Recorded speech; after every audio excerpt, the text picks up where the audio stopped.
Hello, welcome back to my vlog. Today we're going to be talking about the 10,000 hour rule, and that's pretty much based on like motivation, opportunity, skill, and practice as the key to success. So the 10,000 hour rule is the idea that anybody can become a professional at something, no matter their innate talent, if they just have 10,000 hours of practice under their belt. At that 10,000 mark is when they become a true professional. According to Gladwell, the author of Outliers, this says that success is not a trait that you can just have and not work for. You must put in that work to rise to the top.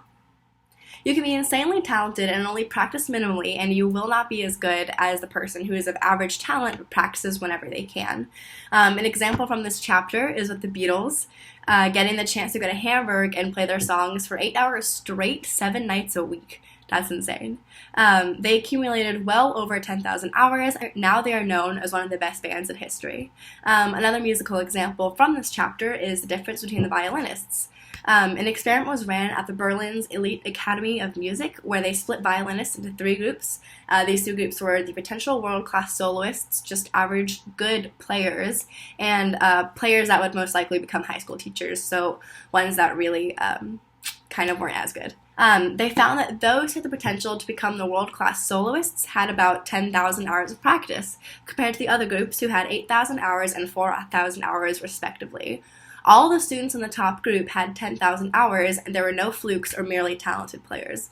So basically these examples kind of just say that really you do need this 10,000 hours to become a true master. There's no way you can just be talented and it show up and you be placed in like a top group or something like that.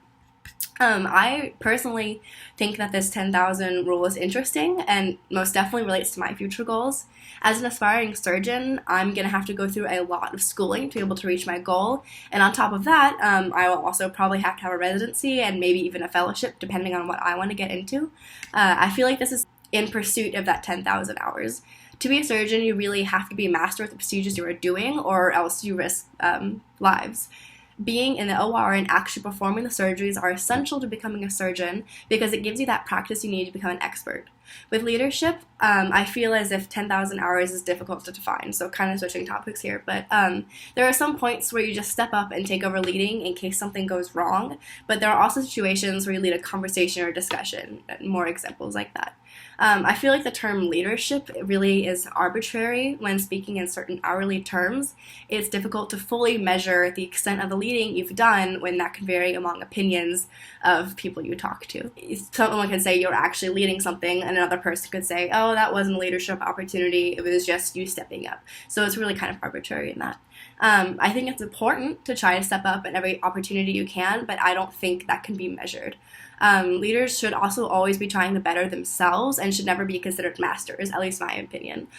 Because as you can see, like there are some historical aspects where some leaders have considered themselves masters, and this kind of just gets into their head and becomes stagnant as a leader and then get that power hungry vibe, which really is not that good. So overall, I do think the 10,000 hour rule is interesting. I think it's something that should definitely be considered in certain aspects. Leadership, maybe one not so much, but practicing and becoming like a true professional, I think is definitely that important. Thank you.